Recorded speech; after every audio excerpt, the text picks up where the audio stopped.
तेज हो, तेज हो, तेज हो, तेज हो। पीका कवानीन के खिलाफ लिब्रा ने कराची प्रेस क्लब पर भरपूर एहतजाज किया। इसकी क़यादत सरपरस्त आला और सीनियर सहाफ़ी शहजाद चुगताई कर रहे थे। इस मौके पर कराची यूनियन ऑफ जर्नलिस्ट के सदर ताहिर खान ने खिताब करते हुए कहा कि हमेशा हर हुकूमत ने सहाफ़ियों को कुचलने की कोशिश की है, लिहाजा KUJ 3 रोज़ा भूख हड़ताल करने जा रही है। जबकि इस मौके पर दीगर मुकर्ररीन में शामिल सीनियर सहाफ़ी शहजाद चुगताई, PFQJ बरना के नायब सदर खुर्शीद अब्बासी समेत चेयरमैन लिब्रा नदीम सिद्दीकी, सदर तनवीर सैयद समेत general secretary Imran Ali Shah, KUJ के सईद जान बलोच, जबकि फिल्म TV जर्नलिस्ट एसोसिएशन के सदर सीनियर सहाफ़ी वसीक़ कुरैशी के अलावा सहाफ़ी शहजाद भट्ट, KUJ दस्तूर के रुकन Mansoor Sain, joint employees action committee के KMC नईम जमाल के अलावा लिब्रा के सेक्रेटरी इत्तलात अहमद अली मुजाहरे में मौजूद थे। जबकि vice chairman Abid Abbasi, doctor Fayyaz समेत नायब सदर जौहर मजीद शाह, सीनियर सहाफ़ी मुख्तार भाई जी के अलावा रुकन गवर्निंग बॉडी राना रेहान, मोहम्मद अली, एहसन इफ्तिखार समेत अमीर कादरी, फरहान खान, प्रेस क्लब के ज़िम्मेदार अबुल हसन, वकला बरादरी के अलावा अरकान समेत दीगर ने पीका एक्ट के काले कानून को ख़त्म करने का मुतालबा किया। कैमरामैन अमजद इकबाल के साथ नदीम सिद्दीकी, मेट्रो 7 पाकिस्तान। इस सूरत हाल का तकाजा यही है कि तमाम सहाफ़ती तंजीमें यकजा होकर, मुत्तहद होकर इस ज़ालिमाना एक्ट के ख़िलाफ़ भरपूर जदोजहद का आगाज़ करें। और ये खुशाइंद बात है कि बल्दियाती रिपोर्टर्स एसोसिएशन भी Karachi joint employees action committee के जो हमारे चेयरमैन सरपरस्त आला सुहेल यार खान भाई, मैं जनरल सेक्रेटरी, उन्होंने मुझे भेजा है। सहाफ़ी हमारे इमरान भाई ने हमें फ़ोन किया, हम यकजहती के हवाले सहाफ़ी बिरादरी के साथ खड़े हैं। उस आदमी के साथ है या हर उस सहाफ़ी के साथ है जिसके साथ नाइंसाफ़ी हो रही हो।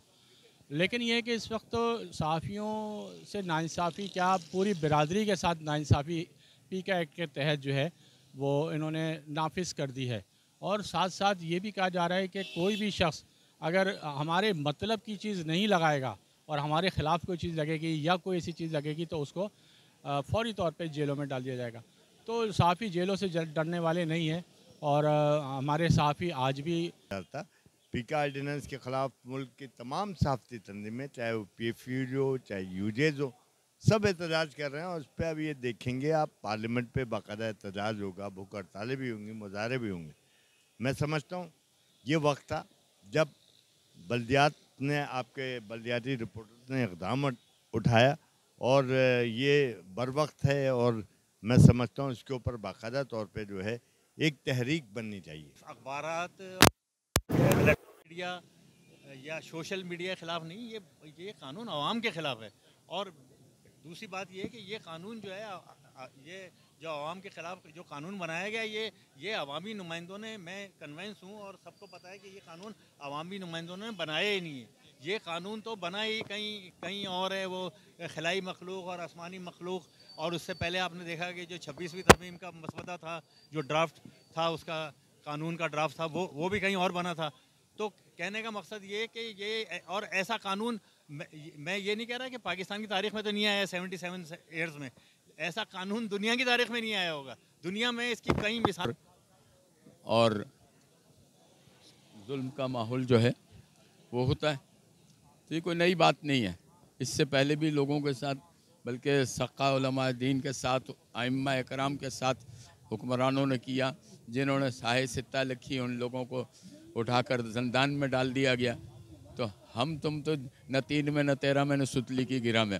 बाकी पीका के हवाले से जो गुफ्तगू चल रही है, ये बुनियादी तौर पर किसी अगर कोई सहाफ़ी कलम उठाता है या लिखता है या निशानदी करता है तो उनको ये बुरा लगता है।